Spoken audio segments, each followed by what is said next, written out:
Punjabi radio ਜੋ S ਸਾਰੇ ਸਰੋਤਿਆਂ ਨੂੰ ਬਲਵਿੰਦਰ ਕੌਰ ਵੱਲੋਂ ਪਿਆਰ ਭਰੀ ਸਤਿ ਸ੍ਰੀ ਅਕਾਲ ਤੇ ਜੀ। ਪ੍ਰੋਗਰਾਮ ਖਬਰ ਤੇ ਨਜ਼ਰ ਪ੍ਰੋਗਰਾਮ ਦੇ ਵਿੱਚ ਸਾਡੇ ਨਾਲ ਜੁੜਦੇ ਨੇ ਬਲਤੇਜ ਪੰਨੂ ਜੀ। ਦੱਸਦੇ ਨੇ ਕੀ ਕੁਛ ਭਾਰਤ ਵਿੱਚ, ਪੰਜਾਬ ਦੇ ਵਿੱਚ ਕੀ ਕੁਛ ਵਾਪਰਦਾ। ਖਬਰਾਂ ਤੇ ਨਜ਼ਰ ਮਾਰਾਂਗੇ। ਇਸ ਤੋਂ ਪਹਿਲਾਂ ਧੰਨਵਾਦ ਕਰਨਾ ਚਾਹੁੰਦੇ ਸਾਡੇ ਸਪਾਂਸਰ ਜਿਨ੍ਹਾਂ ਨੇ ਇਸ ਪ੍ਰੋਗਰਾਮ ਨੂੰ ਸਪਾਂਸਰ ਕੀਤਾ, ਆਪ ਸਭ ਤੱਕ ਪਹੁੰਚਾਇਆ ਜੀ। ਗੁਰਦੀਪ ਸਿੰਘ ਵਿਰਦੀ ਕਲੋਵਸ ਤੋਂ, ਖਾਲਸਾ ਇੰਸ਼ੋਰੈਂਸ ਏਜੰਸੀ ਸੈਨੋਜੇ ਤੋਂ, ਜੋ ਹਰ ਇੱਕ ਤਰ੍ਹਾਂ ਦੀ ਇੰਸ਼ੋਰੈਂਸ ਕਰਦੇ ਨੇ। 4082722500 ਉਹਨਾਂ ਦਾ ਫੋਨ ਨੰਬਰ ਹੈ। ਸਤਨਾਮ ਸਿੰਘ ਜੀ ਸ਼ੇਰਗਿੱਲ, ਸਲਮਾ ਤੋਂ ਬਹਾਦਰ ਸਿੰਘ ਗਿੱਲ, ਪਾਵਲਰ ਤੋਂ ਸੁੱਚਾ ਸਿੰਘ ਜੀ, ਫਰੈਜ਼ਨੋ ਤੋਂ ਗੁਰਵੀਰ ਸਿੰਘ ਬਰਾੜ, ਫਰੈਜ਼ਨੋ ਤੋਂ ਹਰਵਿੰਦਰ ਸਿੰਘ ਸਮਰਾ, ਜੋ ਬਸਿਟੀ ਤੋਂ। ਬਹੁਤ ਬਹੁਤ ਧੰਨਵਾਦ ਕਰਦੇ ਹਾਂ ਆਪ ਸਭ ਦਾ। ਪੰਜਾਬੀ ਰੇਡੀਓ ਜੀ ਵੈਸੇ ਦੇ ਇਸ ਪ੍ਰੋਗਰਾਮ ਨੂੰ ਤੁਸੀਂ ਸਪਾਂਸਰ ਕਰਦੇ ਹੋ। ਸਾਡੇ ਨਾਲ ਜੁੜ ਚੁੱਕੇ ਨੇ ਬਲਤੇਜ ਪੰਨੂ ਜੀ। ਸਤਿ ਸ਼੍ਰੀ ਅਕਾਲ, ਸਵਾਗਤ ਹੈ ਜੀ। ਸਤਿ ਸ਼੍ਰੀ ਅਕਾਲ ਜੀ, ਧੰਨਵਾਦ ਜੀ, ਬਹੁਤ ਮਿਹਰਬਾਨੀ। ਅਤੇ ਆਪਾਂ ਅੱਗੇ ਡੇਂਗੂ ਬੁਖਾਰ ਦੀ ਗੱਲ ਕੀਤੀ ਸੀਗੀ ਕਿ ਹਰੇਕ ਸਾਲ ਹੀ ਡੇਂਗੂ ਬੁਖਾਰ ਦਾ ਰੌਲਾ ਪੈਂਦਾ ਆ, ਅਤੇ ਹਾਈ ਕੋਰਟ ਨੇ ਡੇਂਗੂ ਦੀ ਰਿਪੋਰਟ ਮੰਗੀ ਆ ਸਰਕਾਰਾਂ ਤੋਂ, ਪੰਜਾਬ ਸਰਕਾਰ ਅਤੇ ਹਰਿਆਣਾ ਤੋਂ। ਬਿਲਕੁਲ ਜੀ, ਇਹ ਗੱਲ ਠੀਕ ਹੈ ਜੀ ਕਿ ਹਰ ਸਾਲ ਇਹ ਜਿਹੜਾ ਦੀ ਪੈਂਦਾ, ਪਰ ਇਸ ਵਾਰੀ ਕੁਛ ਲੋੜ ਤੋਂ ਵੱਧ ਹੈ ਜੀ, ਜ਼ਿਆਦਾ, ਬਹੁਤ ਜ਼ਿਆਦਾ। ਸ਼ਾਇਦ ਕੋਈ ਘਰ ਹੋਵੇ ਜੀ ਜਿਹੜਾ ਪੰਜਾਬ ਦੇ ਵਿੱਚ ਜਾਂ ਹਰਿਆਣੇ ਦੇ ਵਿੱਚ ਜਿਹੜਾ ਕਿ ਡੇਂਗੂ ਤੋਂ ਪੀੜਤ ਨਾ ਹੋਵੇ, ਬਲਕਿ ਦੋ ਮਰੀਜ਼ ਜਿਹੜੇ ਆ ਜੀ ਉਹ ਇੱਕ ਘਰ ਦੇ ਵਿੱਚ ਪਏ ਆ ਜੀ। ਜੇ ਤੁਸੀਂ ਸੋਸ਼ਲ ਮੀਡੀਆ ਦੇ ਉੱਤੇ ਵੀ ਦੇਖ ਲਓ ਤੇ ਜਿਹੜੇ ਓੜ ਪੋੜ ਕਰਨ ਵਾਲੇ ਆ ਜੀ, ਉਹਨਾਂ ਦੀਆਂ ਪੋਸਟਾਂ ਵੀ ਇਸੇ ਕਰਕੇ ਬਹੁਤ ਜ਼ਿਆਦਾ ਜਿਹੜੀਆਂ ਦੀ ਉਹ ਆ ਰਹੀਆਂ ਨੇ, ਕਿਉਂਕਿ ਲੋਕ ਜਿਹੜੇ ਨੇ ਉਹ ਖਰਚੇ ਤੋਂ ਬਚਣ ਦੇ ਵਾਸਤੇ ਕੁਛ ਨਾ ਕੁਛ ਜਿਹੜੇ ਜੀ ਓੜ ਪੋੜ ਕਰ ਰਹੇ ਨੇ। ਮੱਛਰ ਜਿਹੜਾ ਕਿ ਡੇਂਗੂ ਦਾ ਖਾਸ ਕਾਰਨ ਜਿਹੜਾ ਦੀ ਉਹ ਬਣਦਾ। ਕਪੂਰਥਲੇ ਦੇ ਵਿੱਚ ਹੁਣ ਤੱਕ 5 ਡੈਥ ਜਿਹੜੀਆਂ ਇਹਦੇ ਨਾਲ ਹੋ ਚੁੱਕੀਆਂ ਹੋਈਆਂ ਨੇ। ਪੰਜਾਬ ਹਰਿਆਣਾ ਹਾਈ ਕੋਰਟ ਨੇ ਜਿਹੜਾ ਜੀ ਡੇਂਗੂ ਦਾ ਵੱਧ ਰਿਹਾ ਡੇ ਬਾਈ ਡੇ ਜਿਹੜਾ ਪ੍ਰਕੋਪ ਹੈ, ਇਹਦੇ ਉੱਤੇ ਨੋਟਿਸ ਜਿਹੜਾ ਸੂ ਮੋਟੋ ਨੋਟਿਸ ਆ ਜੀ ਉਹ ਲਿਆ, ਔਰ ਉਹਨਾਂ ਨੇ ਪੂਰੀ ਦੀ ਪੂਰੀ ਰਿਪੋਰਟ ਜਿਹੜੀ ਆ ਜੀ ਸਟੇਟਸ ਰਿਪੋਰਟ ਮੰਗੀ ਆ।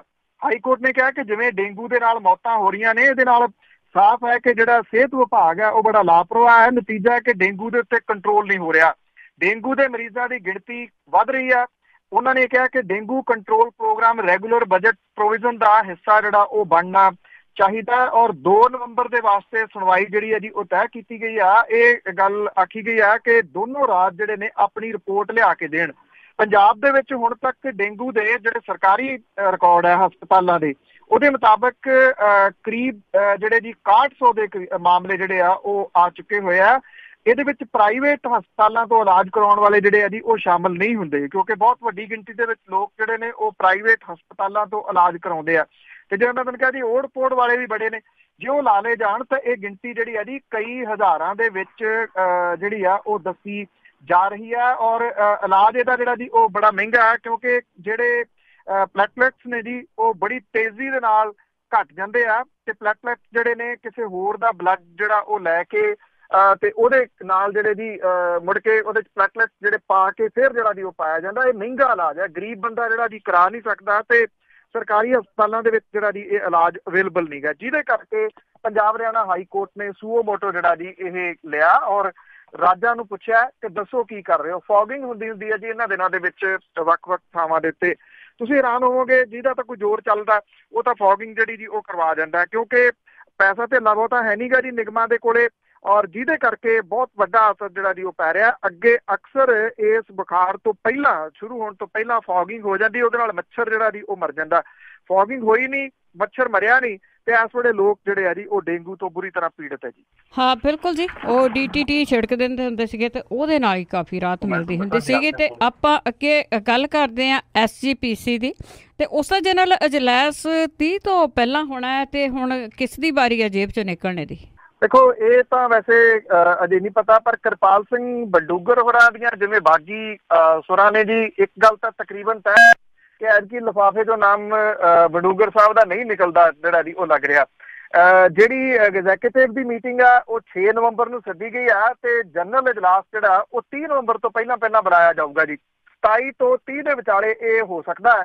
ਇਹਦੇ ਵਿੱਚ ਸਾਲ ਭਰ ਦੀ ਕਮੇਟੀ ਦੀ ਕਾਰਗੁਜ਼ਾਰੀ ਦਾ ਲੇਖਾ ਜੋਖਾ ਜਿਹੜਾ ਜੀ ਤੇ ਪ੍ਰਧਾਨ ਦੀ ਚੋਣ ਕੀਤੀ ਜਾਊਗੀ। ਇਸ ਵਾਰੀ ਦਾਅਵੇਦਾਰਾਂ ਦੇ ਵਿੱਚ ਥੋੜਾ ਹੈਰਾਨੀਜਨਕ ਤਰੀਕੇ ਦੇ ਨਾਲ ਸਾਬਕਾ ਪ੍ਰਧਾਨ ਅਵਤਾਰ ਸਿੰਘ ਮੱਕੜ ਦਾ ਨਾਮ ਫੇਰ ਉੱਪਰ ਆ ਗਿਆ ਜੀ। ਸੇਵਾ ਸਿੰਘ ਸੇਖਵਾਂ, ਰਜਿੰਦਰ ਸਿੰਘ ਮਹਿਤਾ, ਅਮਰਜੀਤ ਸਿੰਘ ਚਾਵਲਾ ਵਰਗੇ ਜਿਹੜੇ ਨੇਤਾ, ਉਹਨਾਂ ਦਾ ਵੀ ਜਿਹੜਾ ਜੀ ਨਾਮ ਬੋਲ ਰਿਹਾ ਪ੍ਰਧਾਨਗੀ ਦੇ ਵਜੋਂ। ਪਰ ਪਹਿਲਾਂ ਸ਼ਾਇਦ ਕਿਸੇ ਨੇ ਇਹ ਕਿਆਸਿਆ ਨਹੀਂ ਸੀਗਾ ਕਿ ਅਵਤਾਰ ਸਿੰਘ ਮੱਕੜ ਦਾ ਨਾਮ ਦੁਬਾਰਾ ਜਿਹੜਾ ਜੀ ਉਹ ਆ ਸਕਦਾ ਇਹਦੇ ਵਿੱਚ। ਇਹ ਤਾਂ ਨਹੀਂ ਪਤਾ ਜੀ ਕਿ ਕਿਹਦਾ ਜਿਹੜਾ ਨਾਮ ਆ ਇਸ ਵਾਰੀ ਲਿਫਾਫੇ ਦੇ ਵਿੱਚੋਂ ਨਿਕਲਦਾ, ਪਰ ਇੱਕ ਗੱਲ ਪੱਕੀ ਆ ਜੀ ਕਿ ਸੁਖਬੀਰ ਸਿੰਘ ਬਾਦਲ ਹੋਰਾਂ ਦੀ ਪਸੰਦ ਜਿਹੜੀ ਆ ਉਹ ਕਿਰਪਾਲ ਸਿੰਘ ਬਡੂੰਗਰ ਹੋਰੀ ਨਹੀਂ ਰਹੇ। 2 ਦਿਨ ਪਹਿਲਾਂ ਫਤਿਹਗੜ੍ਹ ਸਾਹਿਬ ਦੇ ਵਿੱਚ ਉਹਨਾਂ ਨੇ ਇੱਕ ਜਿਹੜਾ ਬਿਆਨ ਦਿੱਤਾ ਸੀਗਾ, ਜਿਹਦੇ ਵਿੱਚ ਉਹਨਾਂ ਨੇ ਇਹ ਗੱਲ ਕਹੀ ਸੀ ਕਿ ਮੈਂ ਕੋਈ ਬਾਦਲਾਂ ਦੇ ਲਿਫਾਫੇ ਵਿੱਚੋਂ ਨਿਕਲਿਆ ਹੋਇਆ ਪ੍ਰਧਾਨ ਨਹੀਂ। 13 ਸਾਲ ਬਾਅਦ ਕਿਰਪਾਲ ਸਿੰਘ ਬਡੂੰਗਰ ਦੀ ਜਿਹੜੀ ਹੈ ਜੀ ਉਹ ਵਾਪਸੀ ਹੋਈ ਸੀਗੀ। ਅਵਤਾਰ ਸਿੰਘ ਮੱਕੜ ਹੋਰਾਂ ਦੀ ਜਗ੍ਹਾ ਦੇ ਉੱਤੇ ਉਹਨੂੰ ਜਿਹੜਾ ਬਣਾਇਆ ਗਿਆ ਸੀਗਾ ਪ੍ਰਧਾਨ। ਪਰ ਇਸ ਵਾਰੀ ਕੁਝ ਜਿਹੜਾ ਜੀ ਇਹ ਕਿਹਾ ਜਾ ਰਿਹਾ ਕਿ ਉਹ ਮਹਿਲਾਂ ਦੇ ਨੇੜੇ ਚਲੇ ਗਿਆ ਇੱਥੇ ਪਟਿਆਲੇ ਦੇ ਵਿੱਚ ਕਿਰਪਾਲ ਸਿੰਘ ਬਡੂੰਗਰ ਹੋਰੀ। ਇਹ ਕਾਰਨ ਜਿਹੜਾ ਜੀ ਬਣਿਆ, ਜਿਹੜਾ ਜਸਟਿਸ ਰਣਜੀਤ ਸਿੰਘ ਕਮਿਸ਼ਨ ਆ ਉਸ ਮਾਮਲੇ ਦੇ ਵਿੱਚ ਕਿਰਪਾਲ ਸਿੰਘ ਬਡੂੰਗਰ ਦੀਆਂ ਕੁਝ ਬਾਗੀ ਸੁਰਾਂ ਸੀਗੀਆਂ ਜੀ, ਜਿਹਦੇ ਕਰਕੇ ਉਹ ਜਿਹੜਾ ਜੀ ਅਕਾਲੀ ਦਲ ਦੇ ਪ੍ਰਧਾਨ ਦੀਆਂ ਨਜ਼ਰਾਂ ਦੇ ਵਿੱਚ ਜਿਹੜਾ ਜੀ ਉਹ ਖਟਕਣ ਲੱਗ ਗਏ। ਉਹ ਹਸਪਤਾਲ ਵੀ ਦਾਖਲ ਹੋਏ। ਮੁੜ ਕੇ ਜੋ ਕੁਝ ਸਾਰਾ ਹੋਇਆ ਜੀ, ਸ਼ਾਇਦ ਉਹਨੇ ਕਿਰਪਾਲ ਸਿੰਘ ਬਡੂੰਗਰ ਹੋਰਾਂ ਦੇ ਨਾਮ ਦੇ ਉੱਤੇ ਜਿਹੜਾ ਜੀ ਉਹ ਕਾਂਟਾ ਫੇਰ ਦਿੱਤਾ। ਅਸਲ ਤਾਂ ਲਿਫਾਫਾ ਜਦੋਂ ਖੁੱਲੂਗਾ ਉਦੋਂ ਹੀ ਪਤਾ ਲੱਗੂਗਾ ਜੀ ਲਿਫਾਫੇ ਚੋਂ ਕਿਹਦਾ ਨਾਮ ਨਿਕਲਦਾ। ਪਰ ਇੰਨਾ ਜ਼ਰੂਰ ਹੈ ਕਿ ਲਿਫਾਫੇ ਚਾਹੀਦੇ ਆ ਜਿਹੜੇ ਸ਼੍ਰੋਮਣੀ ਗੁਰਦੁਆਰਾ ਪ੍ਰਬੰਧਕ ਕਮੇਟੀ ਜਿਹੜਾ ਚੂੰਚਾਂ ਕਰੇ ਜਾਂ ਜਿਹੜਾ ਬਾਗੀ ਸੁਰਾਂ ਅਪਣਾਵੇ, ਫਿਰ ਉਹਨੂੰ ਬਾਹਰ ਦਾ ਰਸਤਾ ਪਹਿਲਾਂ ਵੀ ਵਿਖਾ ਦਿੱਤਾ ਜਾਂਦਾ ਰਿਹਾ ਤੇ ਐਤਕੀ ਵੀ ਇਹੀ ਕੁਛ ਹੋਣਾ। ਹਾਂ, ਪਰ ਇਹ ਸ਼ੋਰ ਆਪੇ ਨਿਕਲੂਗਾ ਲਿਫਾਫੇ ਦੇ ਵਿੱਚੋਂ। ਤੇ ਅੱਗੇ ਆਪਾਂ ਪੋਲੂਸ਼ਨ ਦੀ ਜੇ ਗੱਲ ਕਰੀਏ, ਉਸ ਦੇ ਮਾਮਲੇ ਤੇ ਸੁਪਰੀਮ ਕੋਰਟ ਦੀਆਂ ਕੋਸ਼ਿਸ਼ਾਂ ਜਾਰੀ। ਬਿਲਕੁਲ ਜੀ, ਇੱਕ ਤਾਂ ਰਾਜਧਾਨੀ ਦਿੱਲੀ ਦੇ ਵਿੱਚ ਪਟਾਕਿਆਂ ਦੀ ਜਿਹੜੀ ਵਿਕਰੀ ਆ ਇਹਦੇ ਉੱਤੇ 31 ਅਕਤੂਬਰ ਤੋਂ ਬਾਅਦ ਵੀ ਪਾਬੰਦੀ ਲਾਉਣ ਦੇ ਵਾਸਤੇ ਸੁਪਰੀਮ ਕੋਰਟ 'ਚ ਨਵੀਂ ਪਟੀਸ਼ਨ ਦਾਖਲ ਕੀਤੀ ਗਈ ਆ। ਚੀਫ ਜਸਟਿਸ ਇਹ ਕਹਿੰਦਾ ਜੀ ਕਿ ਪਟੀਸ਼ਨ ਤੇ ਫੌਰੀ ਤੌਰ ਤੇ ਵਿਚਾਰ ਕਰਨਗੇ ਉਹ, ਔਰ ਅਦਾਲਤ ਦੇ ਜਿਹੜੇ ਪਟਾਕਿਆਂ ਦੀ ਵਿਕਰੀ ਦੇ ਉੱਤੇ ਪਾਬੰਦੀ ਲਾਈ ਸੀਗੀ ਜੀ, ਕਿਉਂਕਿ ਦਿੱਲੀ ਦੇ ਵਿੱਚ ਜਿਵੇਂ ਜਿਹੜਾ ਜੀ ਉਹ ਪੋਲਿਊਸ਼ਨ ਵਧਿਆ ਹੋਇਆ। ਔਰ ਸਰਕਾਰ ਨੇ ਸੁਪਰੀਮ ਕੋਰਟ ਨੇ ਪਿਛਲੇ ਦਿਨ ਇਹ ਕਿਹਾ ਸੀਗਾ ਕਿ ਜਦੋਂ ਆਡ ਈਵਨ ਚੱਲਿਆ ਜੀ ਉਹਦੇ ਨਾਲ ਥੋੜਾ ਫਰਕ ਪਿਆ ਸੀਗਾ। ਸ਼ਾਇਦ ਉਹਦੇ ਤੋਂ ਉਤਸ਼ਾਹਿਤ ਹੋ ਕੇ ਦਿੱਲੀ ਦੀ ਅਰਵਿੰਦ ਕੇਜਰੀਵਾਲ ਹੋਰਾਂ ਦੀ ਜਿਹੜੀ ਸਰਕਾਰ ਹੈ ਉਹਨੇ ਸਾਰੇ ਵਿਭਾਗਾਂ ਨੂੰ ਚਿੱਠੀਆਂ ਜਿਹੜੀਆਂ ਜੀ ਲਿਖੀਆਂ ਨੇ। ਇਹਨਾਂ ਚਿੱਠੀਆਂ ਦੇ ਵਿੱਚ ਇਹ ਗੱਲ ਆਖੀ ਆ ਕਿ ਉਹ ਤਿਆਰੀ ਫੜ ਕੇ ਰੱਖਣ, ਆਡ ਈਵਨ ਫਾਰਮੂਲਾ ਛੇਤੀ ਜਿਹੜਾ ਜੀ ਉਹ ਫੇਰ ਇੰਟਰੋਡਿਊਸ ਹੋ ਸਕਦਾ ਹੈ। ਆਗਰੇ ਦੇ ਵਿੱਚ ਤਾਜ ਮਹਿਲ ਦੇ ਨੇੜੇ ਉਸਾਰੀ ਗਈ ਜਿਹੜੀ ਮਲਟੀਪਲੈਕਸ ਜਿਹੜੀ ਕਾਰ ਪਾਰਕਿੰਗ ਆ ਇਹਨੂੰ ਢਾਉਣ ਦੇ ਆਪਣੇ ਹੁਕਮਾਂ ਦੇ ਉੱਤੇ ਸੁਪਰੀਮ ਕੋਰਟ ਨੇ ਰੋਕ ਲਾਤੀ ਹੈ। ਸੁਪਰੀਮ ਕੋਰਟ ਨੇ ਪਾਰਕਿੰਗ ਵਾਲੀ ਥਾਂ ਦੇ ਉੱਤੇ ਜਿਹੜਾ ਜੀ ਸਟੇਟਸ ਕੋ ਦੇ ਦਿੱਤਾ ਔਰ ਅਦਾਲਤ ਦੇ ਵੱਲੋਂ ਇਹਦੇ ਉੱਤੇ 15 ਨਵੰਬਰ ਨੂੰ ਜਿਹੜੀ ਹੈ ਜੀ ਉਹ ਕਾਰਵਾਈ ਹੋਊਗੀ। ਜਿੱਧਰ ਪਰਾਲੀ ਵਾਲੇ ਮਾਮਲੇ ਦੇ ਉੱਤੇ ਗੱਲ ਕਰੀਏ ਤਾਂ ਜਿਹੜੇ ਸੀਨੀਅਰ ਵਕੀਲ ਨੇ ਹਰੀਸ਼ ਸਾਲਵੇ, ਉਹਨਾਂ ਨੇ ਸੁਪਰੀਮ ਕੋਰਟ ਨੂੰ ਕਿਹਾ ਕਿ ਪੰਜਾਬ ਤੇ ਹਰਿਆਣਾ ਦੇ ਵਿੱਚ ਪਰਾਲੀ ਸਾੜੇ ਜਾਣ ਦੇ ਕਰਕੇ ਦਿੱਲੀ ਤੇ ਇਹਦੇ ਨੇੜਲੇ ਇਲਾਕਿਆਂ ਦੇ ਵਿੱਚ ਜਿਹੜੀ ਆ ਉਹ ਪੋਲਿਊਸ਼ਨ ਦੀ ਸਮੱਸਿਆ ਬਣੀ ਹੋਈ ਆ, ਪਰ ਕਿਸਾਨਾਂ ਨੂੰ ਸਜ਼ਾ ਦੇਣੀ ਇਸ ਸਮੱਸਿਆ ਦਾ ਕੋਈ ਜਿਹੜਾ ਜੀ ਉਹ ਹੱਲ ਨਹੀਂਗਾ। ਉਹਨਾਂ ਨੇ ਜਿਹੜੇ ਜਸਟਿਸ MB ਲੋਕਲ ਤੇ ਜਸਟਿਸ ਦੀਪਕ ਗੁਪਤਾ ਦੇ ਤੇ ਆਧਾਰਿਤ ਬੈਂਚ ਦੇ ਅੱਗੇ ਹਵਾ ਪ੍ਰਦੂਸ਼ਣ ਦੇ ਮੁੱਦੇ ਤੇ ਜਿਹੜਾ ਜੀ ਇਹ ਗੱਲ ਕਹੀ ਹੈ ਕਿ ਕਿਸਾਨਾਂ ਦੀ ਜਾਇਜ਼ ਸਮੱਸਿਆ ਹੈ ਤੇ ਉਹਨਾਂ ਦੀ ਹਾਲਤ ਵੱਲ ਧਿਆਨ ਦੇਣਾ ਚਾਹੀਦਾ। ਜਿਹੜੇ ਵਕੀਲ ਸੀ ਜੀ ਉਹਨਾਂ ਨੇ ਇਹ ਗੱਲ ਆਖੀ ਹੈ ਕਿ ਪੰਜਾਬ ਦੇ ਵਿੱਚ ਪਰਾਲੀ ਸਾੜਨ ਦੀ ਵੱਡੀ ਸਮੱਸਿਆ ਬਣੀ ਹੋਈ ਹੈ। ਹਰਿਆਣੇ 'ਚ ਵੀ ਕਿਸਾਨ ਪਰਾਲੀ ਨੂੰ ਅੱਗ ਲਾ ਰਿਹਾ ਹੈ। ਇਸ ਸਮੱਸਿਆ ਦੇ ਹੱਲ ਦੇ ਵਾਸਤੇ ਕੋਈ ਯੋਜਨਾ ਜਿਹੜੀ ਹੈ ਜੀ ਉਹ ਬਣਨੀ ਚਾਹੀਦੀ ਹੈ, ਕਿਉਂਕਿ ਜਿਹੜਾ NGT ਹੈ ਜੀ ਨੈਸ਼ਨਲ ਗ੍ਰੀਨ ਟ੍ਰਿਬਿਊਨਲ ਉਹ ਬੜਾ ਸਖਤ ਹੈ ਇਸ ਮੁੱਦੇ ਦੇ ਉੱਤੇ ਇਸ ਵਾਰੀ। ਇਸ ਕਰਕੇ ਇਹ ਵੀ ਮਾਮਲਾ ਜਿਹੜਾ ਜੀ ਉਹ ਭਖਿਆ ਹੋਇਆ। ਪਿਛਲੇ ਦਿਨੀ ਪੰਜਾਬ ਹਰਿਆਣਾ ਹਾਈ ਕੋਰਟ ਨੇ 2 ਦਿਨ ਪਹਿਲਾਂ ਜਿਹੜੀ ਪਟਾਕਿਆਂ ਦੇ ਉੱਤੇ ਜਿਹੜੀ ਹੈ ਜੀ ਉਹ ਪਾਬੰਦੀ ਜਾਰੀ ਰੱਖੀ ਹੈ, ਜਿਵੇਂ 3 ਘੰਟੇ ਦੀ ਛੋਟ ਦਿੱਤੀ ਸੀ ਦੀਵਾਲੀ ਤੇ, ਔਰ ਇਹ ਪਟਾਕੇ ਗੁਰਪੁਰਬ ਵਗੈਰਾ ਦੇ ਉੱਤੇ ਵੀ ਨਹੀਂ ਚੱਲ ਸਕਣਗੇ। ਹਾਈ ਕੋਰਟ ਨੇ ਸਪੈਸ਼ਲੀ ਤੌਰ ਦੇ ਉੱਤੇ ਇਹ ਗੱਲ ਜਿਹੜੀ ਹੈ ਜੀ ਆਖੀ ਆਪਣੇ ਫੈਸਲੇ ਦੇ ਵਿੱਚ ਕਿ ਇਹਨੂੰ ਧਾਰਮਿਕ ਪੁਆਇੰਟ ਆਫ ਵਿਊ ਦੇ ਨਾਲ ਨਾ ਲਿਆ ਜਾਵੇ, ਉਹਦੇ ਨਾਲ ਨਾ ਜੋੜਿਆ ਜਾਵੇ। ਅਸੀਂ ਪੋਲਿਊਸ਼ਨ ਪ੍ਰਤੀ ਜਿਹੜਾ ਜੀ ਉਹ ਫਿਕਰਮੰਦ ਹੈ, ਜਿਹਦੇ ਕਰਕੇ ਪਟਾਕਿਆਂ ਦੇ ਉੱਤੇ ਪਾਬੰਦੀ ਆ, ਭਾਵ ਕਿ ਗੁਰਪੁਰਬ ਦੇ ਉੱਤੇ ਪਟਾਕੇ ਨਹੀਂ ਚੱਲ ਸਕਣਗੇ। ਉਂਝ ਵੈਸੇ ਪਟਾਕਿਆਂ ਦਾ ਕੋਈ ਸੰਬੰਧ ਦਿਨਾਂ ਤਿਉਹਾਰਾਂ ਦੇ ਨਾਲ ਹੈ ਨੀਗਾ। ਹਾਂ, ਇੰਨਾ ਜ਼ਰੂਰ ਹੈ ਜੀ ਕਿ ਜਿਹੜੇ ਗੁਰੂ ਨਾਨਕ ਸਾਹਿਬ ਹਵਾ ਪਾਣੀ ਨੂੰ ਸ਼ੁੱਧ ਰੱਖਣ ਦੇ ਵਾਸਤੇ ਜਿਹੜਾ ਜੀ ਉਹ ਕਹਿੰਦੇ ਰਹੇ, ਉਹਨਾਂ ਦੇ ਗੁਰਪੁਰਬ ਦੇ ਉੱਤੇ ਅਕਸਰ ਵੱਡੀ ਮਾਤਰਾ 'ਚ ਪਟਾਕੇ ਚੱਲਦੇ ਜ਼ਰੂਰ ਰਹੇ ਪਿਛਲੇ ਸਾਲਾਂ 'ਚ। ਬਿਲਕੁਲ ਜੀ, ਵੱਡੀਆਂ ਆਤਿਸ਼ਬਾਜ਼ੀਆਂ ਚਲਾਉਂਦੇ ਰਹੇ ਅਸੀਂ। ਤੇ ਅੱਗੇ ਇੱਕ ਸੀਨੀਅਰ ਪੱਤਰਕਾਰ ਦੀ ਜੇ ਗੱਲ ਕਰੀਏ, ਵਿਨੋਦ ਸ਼ਰਮਾ, ਉਹ ਬਲੈਕਮੇਲ ਕਰਦੇ ਕਾਬੂ। ਛੱਤੀਸਗੜ੍ਹ ਦੀ ਜਿਹੜੀ ਪੁਲਿਸ ਹੈ ਜੀ ਉਹਨੇ ਸੀਨੀਅਰ ਪੱਤਰਕਾਰ ਵਿਨੋਦ ਵਰਮਾ ਨੂੰ ਉਹਦੇ ਗਾਜ਼ੀਆਬਾਦ ਦੇ ਜਿਹੜਾ ਘਰ ਹੈ ਜੀ ਰਿਹਾਇਸ਼ ਉੱਥੋਂ ਗ੍ਰਿਫਤਾਰ ਕੀਤਾ। ਜਿਹੜੇ DSP ਆ ਉਹਨੇ ਇਹ ਕਿਹਾ ਜੀ ਕਿ ਪੱਤਰਕਾਰ ਦੀ ਰਿਹਾਇਸ਼ ਤੋਂ 500 ਅਸ਼ਲੀਲ ਫਿਲਮਾਂ ਦੀਆਂ CDs, 2 ਲੱਖ ਦੀ ਨਕਦੀ, ਇੱਕ ਪੈਨ ਡਰਾਈਵ, ਲੈਪਟਾਪ ਤੇ ਇੱਕ ਡਾਇਰੀ ਜ਼ਬਤ ਕਰਨ ਦਾ ਦਾਅਵਾ ਜਿਹੜਾ ਜੀ ਉਹ ਕੀਤਾ ਗਿਆ। ਵਰਮਾ ਜਿਹੜਾ ਕਿ ਕਿਸੇ ਟਾਈਮ BBC ਹਿੰਦੀ ਦੇ ਨਾਲ ਤੇ ਅਮਰ ਉਜਾਲਾ ਦੇ ਨਾਲ ਕੰਮ ਕਰ ਚੁੱਕਿਆ, ਉਹਨੇ ਇਹ ਕਿਹਾ ਕਿ ਉਹਦੇ ਕੋਲ ਛੱਤੀਸਗੜ੍ਹ ਦੇ ਇੱਕ ਮੰਤਰੀ ਦੀ ਸੈਕਸ CD ਹੋਣ ਕਰਕੇ ਛੱਤੀਸਗੜ੍ਹ ਪੁਲਿਸ ਉਹਦੇ ਉੱਤੇ ਖਫਾ ਸੀਗੀ। ਜਿਹੜੇ ਆਮ ਆਦਮੀ ਪਾਰਟੀ ਦੇ ਆਗੂ ਹੈ ਜੀ ਆਸ਼ੂਤੋਸ਼, ਉਹਨਾਂ ਨੇ ਇਸ ਗ੍ਰਿਫਤਾਰੀ ਨੂੰ ਪ੍ਰੈਸ ਤੇ ਹਮਲਾ ਦੱਸਿਆ। ਅਦਾਲਤ ਜਿਹੜੀ ਆ ਨੇ ਪੱਤਰਕਾਰ ਦੀ ਜ਼ਮਾਨਤ ਦੀ ਅਰਜ਼ੀ ਰੱਦ ਕਰ ਦਿੱਤੀ। ਛੱਤੀਸਗੜ੍ਹ ਦੀ ਪੁਲਿਸ ਨੂੰ 30 ਅਕਤੂਬਰ ਤੱਕ ਟ੍ਰਾਂਜ਼ਿਟ ਰਿਮਾਂਡ ਜਿਹੜਾ ਜੀ ਉਹ ਦਿੱਤਾ ਹੈ। ਇਸ ਸੀਨੀਅਰ ਪੱਤਰਕਾਰ ਦੀ ਜਿਹੜੀ ਗ੍ਰਿਫਤਾਰੀ ਸੀਗੀ ਜੀ ਉਹ ਕੱਲ ਬਹੁਤ ਚਰਚਾ ਦਾ ਵਿਸ਼ਾ ਜਿਹੜੀ ਬਣੀ ਰਹੀ। ਡੀਐਸਪੀ ਦੇ ਮੁਤਾਬਕ ਵਰਮਾ ਦੇ ਖਿਲਾਫ ਬਲੈਕਮੇਲ ਤੇ ਜਬਰੀ ਵਸੂਲੀ ਦੇ ਦੋਸ਼ਾਂ ਦੇ ਰਾਏਪੁਰ ਜ਼ਿਲ੍ਹੇ ਦੇ ਪਿੰਡ ਪਾਂਦਰੀ ਪੁਲਿਸ ਸਟੇਸ਼ਨ ਦੇ ਵਿੱਚ IT ਐਕਟ ਦੇ ਕੇਸ ਜਿਹੜਾ ਜੀ ਉਹ ਦਰਜ ਕੀਤਾ ਗਿਆ। ਉਹਦੇ ਖਿਲਾਫ ਸ਼ਿਕਾਇਤ ਕਰਨ ਵਾਲੇ ਦੀ ਪਛਾਣ ਪ੍ਰਕਾਸ਼ ਬਜਾਜ ਵਜੋਂ ਜਿਹੜੀ ਹੈ ਜੀ ਹੋਈ ਦੱਸੀ ਜਾਂਦੀ ਹੈ। ਬਜਾਜ ਵੱਲੋਂ ਪੁਲਿਸ ਦੇ ਕੋਲੇ ਦਰਜ ਕਰਵਾਈ ਸ਼ਿਕਾਇਤ ਦੇ ਮੁਤਾਬਕ ਜੀ ਇੱਕ ਅਣਪਛਾਤਾ ਬੰਦਾ ਜਿਹੜਾ ਸੀਗਾ ਫੋਨ ਕਰਕੇ ਉਹਨੂੰ ਉਹਦੇ ਮਾਲਕ ਦੀ ਸੈਕਸੀ ਹੋਣ ਦੀ ਗੱਲ ਕਰਕੇ ਬਲੈਕਮੇਲ ਜਿਹੜਾ ਜੀ ਉਹ ਕਰ ਰਿਹਾ ਸੀਗਾ। ਵੈਸੇ ਪੱਤਰਕਾਰਾਂ ਨੂੰ ਜਿਹੜਾ ਜੀ ਉਹ ਚੁੱਪ ਕਰਾਉਣ ਦੇ ਢੰਗ ਤਰੀਕੇ ਪਹਿਲਾਂ ਵੀ ਕਈ ਜਿਹੜੇ ਜੀ ਉਹ ਚੱਲਦੇ ਰਹੇ ਆ, ਪਰ ਆਹ ਇੱਕ ਨਵੇਂ ਟਾਈਪ ਦਾ ਜਿਹੜਾ ਜੀ ਸਾਹਮਣੇ ਆ ਗਿਆ ਜੀ ਕਿ ਉਹ ਬਲੈਕਮੇਲ ਕਰਦਾ ਸੀਗਾ। ਉਹਦੇ ਕੋਲੇ ਸੀਡੀਆਂ ਨੇ ਬਹੁਤ ਸਾਰੀਆਂ। ਇਹ CD ਕਿਹਦੀਆਂ ਨੇ ਇਹਦੇ ਸੰਬੰਧੀ ਕੋਈ ਪੁਲਿਸ ਨੇ ਖੁਲਾਸਾ ਨਹੀਂ ਕੀਤਾ। ਨਹੀਂ ਵੀ ਕਰੂਗੀ ਜੇ ਪਸਾਉਣਾ ਹੋਇਆ। ਤੇ ਅੱਗੇ ਆਪਾਂ ਪੰਜਾਬੀ ਭਾਸ਼ਾ ਦੀ ਕਈ ਦਿਨਾਂ ਤੋਂ ਗੱਲ ਕਰਦੇ ਹਾਂ ਕਿ ਉਸ ਨੂੰ ਗੁੱਠੇ ਲਾਉਣ ਦੀਆਂ ਤਿਆਰੀਆਂ ਸੀਗੀਆਂ, ਗੁੱਠੇ ਲਾਇਆ ਵੀ ਗਿਆ ਆ, ਪਰ ਪਈ ਬਹੁਤ ਮਹਿੰਗੀ। ਬਿਲਕੁਲ ਜੀ, ਜਿਹੜਾ ਬਠਿੰਡਾ ਅੰਮ੍ਰਿਤਸਰ ਜਿਹੜਾ ਹਾਈਵੇ ਬਣਿਆ ਜੀ ਨਵਾਂ, ਇਹਦੇ ਉੱਤੇ ਜਿਸ ਤਰੀਕੇ ਦੇ ਨਾਲ ਪੰਜਾਬੀ ਨੂੰ ਜਿਹੜਾ ਜੀ 3 ਨੰਬਰ ਦੇ ਉੱਤੇ ਕਰ ਦਿੱਤਾ ਗਿਆ ਸੀਗਾ, ਪੰਜਾਬੀ ਪ੍ਰੇਮੀ ਜਿਹੜੇ ਜੀ ਉਹਨਾਂ ਨੇ ਵਿਰੋਧ ਕੀਤਾ। ਹਾਂ, ਇਹ ਸੀਗਾ ਜੀ ਵਿਰੋਧ ਕਰਨ ਦਾ ਉਹਨਾਂ ਨੇ ਜਿਹੜਾ ਤਰੀਕਾ ਅਪਣਾਇਆ ਉਹ ਕਾਰਗਰ ਵੀ ਹੋਇਆ। ਕਿਤੇ ਉਹਨਾਂ ਨੇ ਕਾਲਖ ਜਿਹੜੀ ਸੀ ਉਹ ਪੋਤੀ, ਇਹਦੇ ਉੱਤੇ ਕਈ ਜਿਹੜੇ ਬੰਦੇ ਨੇ ਉਹਨਾਂ ਦੇ ਉੱਤੇ ਪਰਚਾ ਦਰਜ ਹੋਇਆ। ਹੁਣ ਜਿਹੜਾ ਜੀ ਆਪਣੀ ਗਲਤੀ ਦਾ ਅਹਿਸਾਸ ਕਰਦਿਆਂ ਹੋਇਆ ਜਿਹੜਾ ਇਹ ਅਥਾਰਟੀ ਆ ਉਹਨੇ ਜਿਹਨੇ ਠੇਕੇਦਾਰ ਨੇ ਇਹ ਹਾਈਵੇ ਬਣਾਇਆ ਉਹਨੂੰ ਜਿਹੜਾ ਜੀ ਇਹ ਗੱਲ ਕਹੀ ਆ ਕਿ ਉਹੋ ਹੀ ਸਾਈਨ ਚੇਂਜ ਕਰਾਊਗਾ। ਔਰ ਪੰਜਾਬੀ ਬੋਲੀ ਜਿਹੜੀ ਆ ਜੀ ਉਹਨੂੰ ਗੁੱਠੇ ਲਾਉਣੀ ਇਹ ਮਹਿੰਗੀ ਪੈ ਸਕਦੀ ਆ। ਲੋਕ ਨਿਰਮਾਣ ਵਿਭਾਗ ਦੇ ਵੱਲੋਂ ਠੇਕੇਦਾਰਾਂ ਨੂੰ 20 ਦਿਨਾਂ ਦੇ ਅੰਦਰ ਅੰਦਰ ਸਾਰੇ ਸਾਈਨ ਬੋਰਡ ਜਿਹੜੇ ਆ ਜੀ ਉਹ ਬਦਲਣ ਦੇ ਹੁਕਮ ਦਿੱਤੇ ਗਏ ਆ। ਬਠਿੰਡਾ ਅੰਮ੍ਰਿਤਸਰ ਮਾਰਗ ਜਿਹੜਾ 180 ਕਿਲੋਮੀਟਰ ਲੰਬਾ, ਇਹਦੇ ਉੱਤੇ 3 ਫਰਮਾਂ ਸੀਗੀਆਂ ਜੀ, Dalip builder, Singla and company ਤੇ GRF ਇਨਫਰਾ ਪ੍ਰੋਜੈਕਟ, ਇਹਨੂੰ ਜਿਹੜਾ ਜੀ ਉਹ ਦਿੱਤਾ ਗਿਆ ਸੀਗਾ। ਇਹ ਕੁੱਲ ਜਿਹੜੀ ਇਹਦੀ ਹਾਈਵੇ ਦੀ ਲਾਗਤ ਹੈ ਜੀ 2000 ਕਰੋੜ ਰੁਪਏ ਦੱਸੀ ਗਈ ਆ। ਇਹਦੇ ਤੇ ਜਿਹੜੇ ਸਾਈਨ ਲੱਗੇ ਨੇ ਤਕਰੀਬਨ 1500 ਦੇ ਕਰੀਬ ਸਾਈਨ ਨੇ ਔਰ 3 ਕਰੋੜ ਤੋਂ ਉੱਪਰ ਦਾ ਖਰਚਾ ਜਿਹੜਾ ਜੀ ਉਹ ਇਹਨਾਂ ਸਾਈਨਾਂ ਦੇ ਉੱਤੇ ਜਿਹੜਾ ਉਹ ਆਇਆ। ਹੁਣ ਇਹ ਕਿਹਾ ਗਿਆ ਜੀ ਕਿ ਜਿਹੜੇ ਠੇਕੇਦਾਰ ਨੇ ਸਾਈਨ ਲਾਏ ਆ ਗਲਤੀ ਉਹਦੀ ਆ। ਉਹਨੂੰ ਪਤਾ ਸੀਗਾ ਕਿ ਰਾਜ ਦੇ ਵਿੱਚ ਭਾਸ਼ਾ ਜਿਹੜੀ ਇੱਥੋਂ ਦੀ ਕਿਹੜੀ ਆ ਤੇ ਉਹਨੂੰ 3 ਨੰਬਰ ਦੇ ਉੱਤੇ ਉਹਨੇ ਕਿਵੇਂ ਕਰ ਦਿੱਤਾ। ਔਰ ਠੇਕੇਦਾਰ ਨੂੰ ਜਿਹੜਾ ਜੀ ਇਹ ਹੁਕਮ ਚਾੜੇ ਗਏ ਆ ਕਿ ਜਿੰਨੇ ਸਾਈਨ ਨੇ ਉਹ ਸਾਰੇ ਦੇ ਸਾਰੇ ਉਹਨੂੰ ਬਦਲੂਗਾ। ਜਿੰਨੀ ਇਹਦੇ ਉੱਤੇ ਖਰਚਾ ਆ ਰਿਹਾ 3 ਕਰੋੜ ਜਾਂ ਇਹ ਤੋਂ ਉੱਪਰ ਦਾ ਉਹ ਸਾਰੇ ਦਾ ਸਾਰਾ ਠੇਕੇਦਾਰ ਆਪਣੀ ਜੇਬ ਦੇ ਵਿੱਚੋਂ ਖਰਚ ਕਰੂਗਾ। ਇਹ ਠੇਕੇਦਾਰ ਜਿਹਨੇ ਸਾਈਨ ਲਾਏ ਆ ਉੱਤਰ ਪ੍ਰਦੇਸ਼ ਦਾ ਦੱਸੀਦਾ ਤੇ ਉੱਤਰ ਪ੍ਰਦੇਸ਼ ਤੋਂ ਹੀ ਸਾਈਨ ਜਿਹੜੇ ਜੀ ਇਹ ਬਣਵਾ ਕੇ ਲਿਆਉਂਦਾ ਸੀਗਾ ਤੇ ਉਹਨੂੰ ਟਰਾਂਸਪੋਰਟ ਦਾ ਖਰਚਾ ਜਿਹੜਾ ਜੀ ਉਹ ਹੁਣ ਵੱਖਰੇ ਤੌਰ ਦੇ ਉੱਤੇ ਪਊਗਾ। ਅਜੇ ਤੱਕ ਪੰਜਾਬ ਸਰਕਾਰ ਦੇ ਵੱਲੋਂ ਇਹਦੇ ਉੱਤੇ ਨਹੀਂ ਕੁਝ ਦੱਸਿਆ ਗਿਆ ਕਿ ਜਿਹੜੇ ਬੰਦਿਆਂ ਦੇ ਉੱਤੇ ਪਰਚੇ ਦਰਜ ਕੀਤੇ ਗਏ ਆ ਉਹਨਾਂ ਦੇ ਘਰਾਂ ਦੇ ਉੱਤੇ ਛਾਪੇਮਾਰੀ ਹੋ ਰਹੀ ਆ। ਜਦੋਂ ਹੁਣ ਕੰਪਨੀ ਜਿਹੜੀ ਆ ਜੀ ਉਹਨੇ ਇਹ ਗੱਲ ਮੰਨੀ ਆ ਕਿ ਗਲਤੀ ਹੋਈ ਆ, ਠੇਕੇਦਾਰ ਸਾਈਨ ਜਿਹੜੇ ਬੋਰਡ ਆ ਉਹ ਚੇਂਜ ਕਰਨ ਦੇ ਵਾਸਤੇ ਤਿਆਰ ਆ ਤੇ ਫਿਰ ਇਹ ਪਰਚੇ ਵੀ ਜਿਹੜੇ ਆ ਜੀ ਉਹ ਰੱਦ ਹੋਣੇ ਚਾਹੀਦੇ ਆ ਕਿਉਂਕਿ ਇਹਨਾਂ ਲੋਕਾਂ ਨੇ ਸਿਰਫ ਪੰਜਾਬੀ ਬੋਲੀ ਦੇ ਖਾਤਰ ਇਹ ਕੀਤਾ ਸੀਗਾ ਜੀ, ਨਾ ਇਹ ਕੋਈ ਕ੍ਰਿਮੀਨਲ ਨੇ ਨਾ ਉਹਨਾਂ ਨੇ ਕੋਈ ਕ੍ਰਾਈਮ ਕੀਤਾ ਜੀ। ਪਰ ਹੈ ਬਹੁਤ ਵੱਡਾ ਖਰਚਾ ਪਿਆ ਇਹਨਾਂ ਨੂੰ। ਅੱਗੇ ਸਿੱਧੂ ਤੇ ਮਜੀਠੀਆ ਦੇ ਜੇ ਮਿਹਣਿਆਂ ਵੱਲ ਦੇਖੀਏ ਤਾਂ ਉਹਨਾਂ ਦੀ ਜਿਹੜੀ ਭਾਸ਼ਾ ਆ ਉਹਦਾ ਪੱਧਰ ਬਹੁਤ ਨੀਵਾਂ ਚਲੇ ਗਿਆ।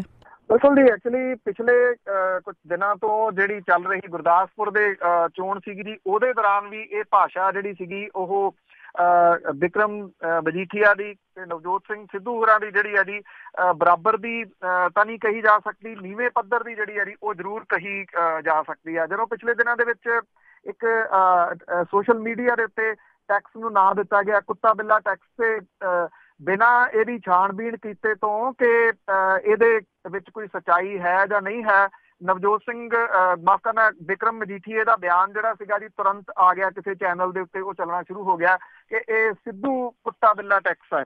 ਤੋ ਇਹਦੇ ਜਿਹੜੇ ਜਵਾਬ ਦੇ ਵਿੱਚ ਨਵਜੋਤ ਸਿੰਘ ਸਿੱਧੂ ਹੋਰਾਂ ਨੇ ਇਹ ਕਿਹਾ ਕਿ ਉਹ ਤਾਂ ਭੌਂਕੜ ਬੰਦਾ ਔਰ ਇਹ ਕਿਹਾ ਕਿ ਜਿਹੜੇ ਜਾਨਵਰਾਂ ਨੂੰ ਇਹ ਬਿਲੋਂਗ ਕਰਦਾ ਹੈ ਉਹਨਾਂ ਦੇ ਉੱਤੇ ਕੋਈ ਟੈਕਸ ਨਹੀਂ ਗਾ, ਇਸ ਕਰਕੇ ਮਜੀਠੀਆ ਜਿਹੜਾ ਜੀ ਉਹ ਫਿਕਰ ਨਾ ਕਰੇ।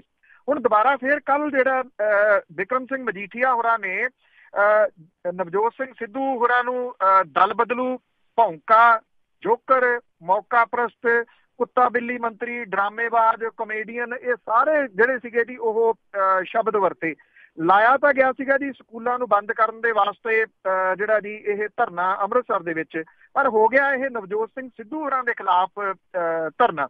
ਔਰ ਜਿੰਨੀ ਜੋ ਕੁਝ ਬੋਲਿਆ ਗਿਆ ਵਿਕਰਮ ਮਜੀਠੀਆ ਦੇ ਵੱਲੋਂ ਸਾਰੇ ਦਾ ਸਾਰਾ ਉਹ ਨਵਜੋਤ ਸਿੰਘ ਸਿੱਧੂ ਦੇ ਖਿਲਾਫ ਸੀਗਾ ਜੀ। ਸਿੱਧੂ ਹੋਰਾਂ ਦੇ ਵੱਲੋਂ ਪਿਛਲੇ ਦਿਨੀ ਵਰਤੀ ਗਈ ਜਿਹੜੀ ਸ਼ਬਦਾਵਲੀ ਸੀ, ਇਹਦੇ ਖਿਲਾਫ ਮਾਣਹਾਨੀ ਦਾ ਕੇਸ ਕਿਉਂ ਨਹੀਂ ਦਾਇਰ ਕਰਦੇ, ਇਹ ਸਵਾਲ ਪੁੱਛਿਆ ਗਿਆ ਵਿਕਰਮ ਮਜੀਠੀਆ ਹੋਰਾਂ ਨੂੰ। ਤਾਂ ਉਹਨਾਂ ਨੇ ਕਿਹਾ ਕਿ ਉਹ ਬੰਦਿਆਂ ਦੇ ਖਿਲਾਫ ਕੇਸ ਦਰਜ ਕਰਦੇ ਆ, ਏਦਾਂ ਦੀਆਂ ਜਿਣਸਾਂ ਦੇ ਖਿਲਾਫ ਨਹੀਂ। ਨਸ਼ਿਆਂ ਦੇ ਕਾਰੋਬਾਰ ਨੂੰ ਲੈ ਕੇ ਜਿਹੜਾ ਜੀ ਨਵਜੋਤ ਸਿੰਘ ਸਿੱਧੂ ਹੋਰਾਂ ਦੇ ਵੱਲੋਂ ਲਗਾਤਾਰ ਹਮਲੇ ਜਿਹੜੇ ਆ ਜੀ ਉਹ ਵਿਕਰਮ ਮਜੀਠੀਆ ਦੇ ਉੱਤੇ ਕੀਤੇ ਜਾਂਦੇ ਰਹੇ ਆ। ਉਹ ਵੀ ਵਿਕਰਮ ਮਜੀਠੀਆ ਨੂੰ ਲੰਬੂ, ਟੱਬੂ, ਚਿੱਟੇ ਦਾ ਵਪਾਰੀ, ਕੌਮ ਦਾ ਬੀਜ ਨਾਸ਼ ਕਰਨ ਵਾਲਾ, ਇਹ ਸਾਰੇ ਲਫ਼ਜ਼ਾਂ ਦੇ ਨਾਲ ਜਿਹੜਾ ਜੀ ਉਹ ਸੰਬੋਧਿਤ ਕਰਦੇ ਰਹੇ ਆ। ਔਰ ਇਹ ਉਹਨਾਂ ਦੀ ਜਿਹੜੀ ਆ ਜੀ ਇਹ ਸ਼ਬਦਾਵਲੀ ਦੋਨਾਂ ਦੀ ਕਿਸ ਲੈਵਲ ਤੱਕ ਜਾਊਗੀ ਇਹ ਕੁਝ ਨਹੀਂ ਪਤਾ। ਇੰਨਾ ਜ਼ਰੂਰ ਹੈ ਨਿਰੰਤਰ ਜਾਰੀ ਹੈ ਜੀ, ਇੱਕ ਦਿਨ ਇੱਕ ਦਾ ਬਿਆਨ ਆਉਂਦਾ, ਦੂਜੇ ਦਿਨ ਫਿਰ ਮੋੜਵਾਂ ਬਿਆਨ ਦੂਜੇ ਦਾ ਆ ਜਾਂਦਾ। ਲੋਕਾਂ ਨੂੰ ਭੰਬਲ ਭੁੱਸੇ 'ਚ ਪਾਇਆ, ਕਰਨਾ ਕੁਛ ਨਹੀਂ ਗਾ ਇਹਨਾਂ ਨੇ। ਤੇ ਅੱਗੇ ਆਪਾਂ ਬਿਜਲੀ ਦਰਾਂ ਦੇ ਵਿਰੁੱਧ ਆਮ ਆਦਮੀ ਪਾਰਟੀ ਆ, ਇਹਨਾਂ ਨੇ ਰੋਸ ਮੁਜ਼ਾਹਰਾ ਕੀਤਾ ਤਾਂ ਇਹਨਾਂ ਨੇ ਦਾਅਵਾ ਕੀਤਾ ਹੈ ਕਿ ਸਾਡੀ ਲੀਡਰਸ਼ਿਪ ਇਕੱਠੀ ਹੋਈ ਹੈ। ਬਿਲਕੁਲ ਜੀ, ਐਕਚੁਅਲੀ ਇਹ ਰੋਸ ਮੁਜ਼ਾਹਰਾ ਜਿਹੜਾ ਪਟਿਆਲੇ ਦੇ ਵਿੱਚ ਰੱਖਿਆ ਗਿਆ ਸੀ ਆਮ ਆਦਮੀ ਪਾਰਟੀ ਦੇ ਵੱਲੋਂ ਵਿਧਾਨ ਸਭਾ ਚੋਣਾਂ ਦੇ ਵਿੱਚ ਲੱਗਿਆ ਝਟਕਾ, ਤੇ ਉਸ ਤੋਂ ਬਾਅਦ ਗੁਰਦਾਸਪੁਰ ਲੋਕ ਸਭਾ ਹਲਕੇ ਦੀ ਸੀਟ ਦੇ ਉੱਤੇ ਉਮੀਦਵਾਰ ਦੀ ਜਿਵੇਂ ਜ਼ਮਾਨਤ ਜ਼ਬਤ ਹੋ ਗਈ ਸੀ। ਇਸ ਝਟਕੇ ਤੋਂ ਬਾਅਦ ਜਿਹੜੇ ਸਵਾਲ ਨੇ ਜੀ ਉਹ ਲੀਡਰਸ਼ਿਪ ਦੇ ਉੱਤੇ ਵੀ ਉੱਠ ਰਹੇ ਸੀ, ਕਿਉਂਕਿ ਜਿਹੜੀ ਇਹਨਾਂ ਨੇ ਚੀਰ ਫਾੜ ਕੀਤੀ ਸੀ MLAs ਨੇ ਇਕੱਠੀ ਹੋ ਕੇ, ਉਹਦੇ ਵਿੱਚ ਵੀ ਇਹ ਗੱਲ ਉਹਨਾਂ ਨੇ ਆਖੀ ਸੀ ਕਿ ਜਿਹੜੀ ਲੀਡਰਸ਼ਿਪ ਹੈ ਉਹਦੀ ਆਪਸ ਦੇ ਵਿੱਚ ਤਾਲਮੇਲ ਜਿਹੜਾ ਸੀਗਾ ਜੀ ਉਹ ਹਾਰ ਦਾ ਇੱਕ ਪ੍ਰਮੁੱਖ ਕਾਰਨ ਬਣਿਆ। ਇਹ ਜਿਹੜਾ ਇੱਥੇ ਜਲਸਾ ਲਾਇਆ ਗਿਆ ਜੀ, ਜਿਹੜਾ ਰੋਸ ਦੇ ਵਾਸਤੇ ਪਟਿਆਲੇ ਦੇ ਵਿੱਚ ਬਿਜਲੀ ਬੋਰਡ ਦੇ ਦਫ਼ਤਰ ਦੇ ਸਾਹਮਣੇ, ਇੱਥੇ ਜਿਹੜੀ ਆਮ ਆਦਮੀ ਪਾਰਟੀ ਦੀ ਪੰਜਾਬ ਦੀ ਲੀਡਰਸ਼ਿਪ ਸੀ ਜੀ, ਉਹਨੇ ਇਹ ਦੱਸਣ ਦੀ ਕੋਸ਼ਿਸ਼ ਕੀਤੀ ਕਿ ਉਹ ਇਕਜੁੱਟ ਨੇ ਤੇ ਸਾਰੇ ਇਕੱਠੇ ਨੇ। ਇਹਦੇ ਵਿੱਚ ਪਾਰਟੀ ਦੇ ਪ੍ਰਧਾਨ ਭਗਵੰਤ ਮਾਨ ਹੋਰੀ, ਧਿਰ ਦੇ ਨੇਤਾ ਸੁਖਪਾਲ ਸਿੰਘ ਖਹਿਰਾ, ਅਮਨ ਅਰੋੜਾ ਤੇ ਬਾਕੀ ਜਿਹੜੇ ਸੀਗੇ ਜੀ ਉਹ ਸਾਰੇ ਦੇ ਸਾਰੇ ਸ਼ਾਮਲ ਹੋਏ। ਹਾਂ, ਇਹ ਗੱਲ ਵੱਖਰੀ ਹੈ ਜੀ ਕਿ ਜਦੋਂ ਵਿਧਾਨ ਸਭਾ ਚੋਣਾਂ ਤੋਂ ਪਹਿਲਾਂ ਇੱਕ ਵਿਧਾਨ ਸਭਾ ਹਲਕੇ ਦੇ ਵਿੱਚ 20-25 ਹਜ਼ਾਰ ਦਾ ਇਕੱਠ ਜਿਹੜਾ ਆਮ ਆਦਮੀ ਪਾਰਟੀ ਦਾ ਹੋ ਜਾਂਦਾ ਸੀਗਾ, ਇਸ ਤਰ੍ਹਾਂ ਦਾ ਕੋਈ ਬਹੁਤ ਵੱਡਾ ਇਕੱਠ ਪਟਿਆਲੇ ਦੇ ਵਿੱਚ ਵੇਖਣ ਨੂੰ ਨਹੀਂ ਮਿਲਿਆ ਜੀ। ਬਹੁਤ ਜ਼ਿਆਦਾ ਵੱਡਾ ਇਕੱਠ ਨਹੀਂ ਸੀਗਾ ਜੀ, ਕੁਝ ਹਜ਼ਾਰ ਤੱਕ ਦੀ 1000-1200 ਤੱਕ ਜਿਹੜਾ ਸੀਗਾ ਜੀ ਉਹ ਬੰਦਾ ਇਸ ਇਕੱਠ ਦੇ ਵਿੱਚ ਸ਼ਾਮਲ ਹੋਇਆ। ਜਿਹੜਾ ਕਿ ਕਿਤੇ ਨਾ ਕਿਤੇ ਸਵਾਲੀਆ ਚਿੰਨ੍ਹ ਜਿਹੜਾ ਜੀ ਉਹ ਆਮ ਆਦਮੀ ਪਾਰਟੀ ਦੇ ਵੱਲੋਂ ਪਿਛਲੇ ਦਿਨੀ ਐਲਾਨ ਕੀਤੇ ਗਏ ਢਾਂਚੇ ਦੇ ਉੱਤੇ ਸਵਾਲੀਆ ਚਿੰਨ੍ਹ ਜਿਹੜਾ ਜੀ ਉਹ ਖੜਾ ਕਰਦਾ, ਕਿਉਂਕਿ ਜਿਹੜੇ ਗੁਰਦਾਸਪੁਰ ਤੇ ਪਠਾਨਕੋਟ ਦੇ ਵਿੱਚ ਢਾਂਚਾ ਬਣਾਇਆ ਗਿਆ ਸੀ ਉਹ ਸਾਰਾ ਭੰਗ ਕਰਨਾ ਪਿਆ ਚੋਣ ਨਤੀਜੇ ਤੋਂ ਪਹਿਲਾਂ, ਇਸ ਕਰਕੇ ਕਿ ਉਹ ਬਹੁਤੇ ਜਿਹੜੇ ਸੀਗੇ ਦੂਜੀਆਂ ਪਾਰਟੀਆਂ ਦੇ ਵਿੱਚ ਚਲੇ ਗਏ। ਇਹ ਵੀ ਇਲਜ਼ਾਮ ਲੱਗਦਾ ਰਿਹਾ ਜੀ ਕਿ ਜਿਹੜੇ ਬਾਕੀ ਢਾਂਚਾ ਹੈ ਉਹਦੇ ਵਿੱਚ ਜਿਹੜੀ ਲੀਡਰਸ਼ਿਪ ਹੈ ਪੰਜਾਬ ਦੀ, ਉਹਦੇ ਆਪੋ ਆਪਣੇ ਬੰਦੇ ਫਿੱਟ ਕਰਨ ਦੀ ਦੌੜ ਜਿਹੜੀ ਹੈ ਜੀ ਉਹੀ ਲੱਗੀ ਹੋਈ ਆ। ਉਹਦੇ ਤਹਿਤ ਹੀ ਜਿਹੜੇ ਵਾਲੰਟੀਅਰ ਆ ਉਹ ਇਗਨੋਰ ਕੀਤੇ ਗਏ ਆ। ਸ਼ਾਇਦ ਵਾਲੰਟੀਅਰ ਇਗਨੋਰ ਹੋਣ ਕਰਕੇ ਹੀ ਇਹ ਧਰਨਾ ਲੋਕਾਂ ਦੀ ਸ਼ਮੂਲੀਅਤ ਪੱਖੋਂ ਜਿਹੜਾ ਜੀ ਉਹਨੂੰ ਸਫਲ ਨਹੀਂ ਕਹਿ ਸਕਦੇ। ਹਾਂ, ਇੰਨਾ ਜ਼ਰੂਰ ਹੈ ਪਾਰਟੀ ਨੇ ਇਹ ਮੈਸੇਜ ਦੇਣ ਦੀ ਕੋਸ਼ਿਸ਼ ਕੀਤੀ ਹੈ ਕਿ ਉਹ ਸਾਰੇ ਇਕੱਠੇ ਨੇ, ਉਹ ਵੀ ਇੱਕ ਥਾਂ ਤੇ ਇੱਕ ਦਿਨ ਲਈ। ਤੇ ਅੱਗੇ ਆਪਾਂ ਭ੍ਰਿਸ਼ਟ ਜੇਈ ਦੀ ਜੇ ਗੱਲ ਕਰੀਏ ਤਾਂ ਉਸ ਨੂੰ ਬਚਾਉਣ ਵਾਲਾ ਕਸੂਤਾ ਫਸਿਆ। ਕਦੀ ਹਾਈ ਕੋਰਟ ਨੇ ਇੱਕ ਜਿਹੜਾ ਜੇਈ ਕਰਪਟ ਸੀਗਾ ਜੀ ਉਹਨੂੰ ਬਚਾਉਣ ਵਾਲੇ ਪਾਵਰਕਾਮ ਦੇ ਜਿਹੜੇ ਉਦੋਂ ਦੇ ਡਿਪਟੀ ਇੰਜੀਨੀਅਰ ਸੀਗੇ ਬਠਿੰਡਾ ਸਰਕਲ, ਉਹਨੂੰ ਝਟਕਾ ਦਿੱਤਾ ਜੀ। ਔਰ ਇਸ ਭ੍ਰਿਸ਼ਟ ਨੇ ਜੇਈ ਨੂੰ ਵੱਡੀ ਖੋਰੀ ਦੇ ਦੂਜੇ ਕੇਸ ਦੇ ਵਿੱਚ ਸਜ਼ਾ ਸੁਣਾਤੀ ਹੈ। ਹਾਈ ਕੋਰਟ ਨੇ ਉਦੋਂ ਦੇ ਡਿਪਟੀ ਇੰਜੀਨੀਅਰ ਖਿਲਾਫ ਵਿਭਾਗੀ ਐਕਸ਼ਨ ਲੈਣ ਦੇ ਹੁਕਮ ਜਾਰੀ ਕਰਤੇ ਨੇ ਤੇ ਉੱਚ ਅਧਿਕਾਰੀ ਨੂੰ 20,000 ਰੁਪਏ ਜੁਰਮਾਨਾ ਜਿਹੜਾ ਜੀ ਉਹ ਕਰ ਦਿੱਤਾ ਹੈ। ਪਾਵਰਕਾਮ ਦੇ ਖਾਸ ਜੇਈ ਸ਼ਾਮ ਲਾਲ ਸ਼ਰਮਾ ਦੇ ਖਿਲਾਫ 2 ਵਿਜੀਲੈਂਸ ਕੇਸ ਦਰਜ ਹੋਏ ਸੀਗੇ। ਵਿਜੀਲੈਂਸ ਥਾਣੇ ਦੇ ਵਿੱਚ 21 ਮਈ 10 ਨੂੰ ਸ਼ਾਮ ਲਾਲ ਦੇ ਖਿਲਾਫ FIR ਦਰਜ ਹੋਈ।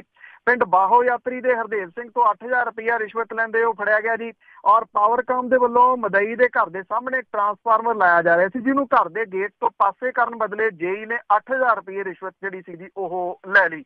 ਔਰ ਵਿਜੀਲੈਂਸ ਨੇ ਜਦੋਂ ਪਾਵਰਕਾਮ ਤੋਂ ਇਹਦੇ ਖਿਲਾਫ ਕੇਸ ਚਲਾਏ ਜਾਣ ਦੀ ਮਨਜ਼ੂਰੀ ਮੰਗੀ ਤਾਂ ਡਿਪਟੀ ਚੀਫ ਇੰਜੀਨੀਅਰ ਨੇ 2010 ਤੇ ਫਿਰ 11 ਨੂੰ ਜੇਈ ਦੇ ਖਿਲਾਫ ਕੇਸ ਚਲਾਉਣ ਦੀ ਮਨਜ਼ੂਰੀ ਦੇਣ ਤੋਂ ਨਾ ਕਰਤੀ। ਮਦਈ ਜਿਹੜਾ ਸੀਗਾ ਜੀ ਉਹਨੇ ਪ੍ਰਵਾਨਗੀ ਨਾ ਦੇਣ ਕਰਕੇ ਮਾਮਲਾ ਹਾਈ ਕੋਰਟ ਦੇ ਵਿੱਚ ਪਟੀਸ਼ਨ ਪਾਤੀ। ਜਸਟਿਸ AB ਚੌਧਰੀ ਨੇ ਇਸ ਕੇਸ ਦੇ ਵਿੱਚ ਫੈਸਲਾ ਸੁਣਾਇਆ ਜੀ। ਹਾਈ ਕੋਰਟ ਨੇ ਪਾਵਰਕਾਮ ਦੇ ਇਸ ਅਧਿਕਾਰੀ ਨੂੰ ਇਸ ਕੇਸ ਦੇ ਵਿੱਚ ਪ੍ਰਵਾਨਗੀ ਦੇਣ ਸੰਬੰਧੀ 6 ਹਫ਼ਤਿਆਂ ਦੇ ਵਿੱਚ ਫੈਸਲਾ ਲੈਣ ਦੀ ਹਦਾਇਤ ਕੀਤੀ ਹੈ। ਔਰ ਹਾਈ ਕੋਰਟ ਨੇ ਉਦੋਂ ਦੇ ਡਿਪਟੀ ਇੰਜੀਨੀਅਰ ਜਿਹੜਾ ਖਿਲਾਫ ਵਿਭਾਗੀ ਐਕਸ਼ਨ ਲੈ ਕੇ 6 ਮਹੀਨਿਆਂ ਦੇ ਵਿੱਚ ਅਦਾਲਤ ਨੂੰ ਰਿਪੋਰਟ ਦੇਣ ਦੇ ਵਾਸਤੇ ਕਿਹਾ ਤੇ 8 ਹਫ਼ਤਿਆਂ ਦੇ ਵਿੱਚ ਡਿਪਟੀ ਚੀਫ ਇੰਜੀਨੀਅਰ ਦੀ ਤਨਖਾਹ ਚੋਂ 20,000 ਰੁਪਏ ਕੱਟ ਕੇ ਪਟੀਸ਼ਨਰ ਨੂੰ ਦੇਣ ਦੀ ਹਦਾਇਤ ਜਿਹੜੀ ਹੈ ਜੀ ਉਹ ਕੀਤੀ ਆ। ਹੁਣ ਜਿਹੜੇ ਵਿਜੀਲੈਂਸ ਬਠਿੰਡਾ ਦੇ ਐਸਪੀ ਨੇ ਜੀ ਉਹ ਕਹਿੰਦੇ ਨੇ ਕਿ ਹਾਈ ਕੋਰਟ ਦੇ ਫੈਸਲੇ ਤੋਂ ਬਾਅਦ ਪਹਿਲੇ ਕੇਸ ਦੇ ਵਿੱਚ ਜੇਈ ਜਿਹੜਾ ਸੀਗਾ ਸ਼ਾਮ ਲਾਲ ਖਿਲਾਫ ਕੇਸ ਚਲਾਉਣ ਲਈ ਮੁੜ ਕੇ ਪਾਵਰਕਾਮ ਤੋਂ ਜਿਹੜੀ ਹੈ ਜੀ ਉਹ ਪ੍ਰਵਾਨਗੀ ਲਈ ਜਾਊਗੀ ਤੇ ਕੇਸ ਜਿਹੜਾ ਜੀ ਉਹ ਚਲਾਇਆ ਜਾਊਗਾ। ਵੈਸੇ ਕਿਹਾ ਜਾਂਦਾ ਜੀ ਕਿ ਪੁਲਿਸ ਤੋਂ ਬਾਅਦ ਜਿਹੜਾ ਕਰਪਟ ਮਹਿਕਮਾ ਹੈ ਸਭ ਤੋਂ ਉਹ ਪਾਵਰਕਾਮ ਦਾ ਜਾਂ ਬਿਜਲੀ ਵਾਲਾ ਹੀ ਹੈ ਜੀ ਜਿਹੜੇ ਸਭ ਤੋਂ ਵੱਧ ਰਿਸ਼ਵਤ ਲੈਂਦੇ ਨੇ। ਬਿਲਕੁਲ ਜੀ, ਸ਼ੁਰੂ ਤੋਂ ਹੀ ਆ। ਬਹੁਤ ਬਹੁਤ ਧੰਨਵਾਦ ਬਲਤੇਜ ਪੰਨੂ ਜੀ। ਮਿਹਰਬਾਨੀ ਜੀ, ਧੰਨਵਾਦ ਜੀ, ਸਤਿ ਸ਼੍ਰੀ ਅਕਾਲ। ਸਤਿ ਸ਼੍ਰੀ ਅਕਾਲ ਜੀ। ਤੇ ਸਰੋਤੇ ਸਨ ਬਲਤੇਜ ਪੰਨੂ ਜੀ ਜੋ ਸਾਡੇ ਨਾਲ ਜੁੜਦੇ ਨੇ, ਕਰਦੇ ਨੇ ਖਬਰਾਂ। ਹੁਣ ਇਸੇ ਦੇ ਨਾਲ ਸਾਡਾ ਅੱਜ ਦਾ ਬੁਲਟਨ ਇੱਥੇ ਹੀ ਸਮਾਪਤ। ਬਲਵਿੰਦਰ ਕੌਰ ਵੱਲੋਂ ਆਪ ਸਭ ਨੂੰ ਪਿਆਰ ਭਰੀ ਸਤਿ ਸ਼੍ਰੀ ਅਕਾਲ।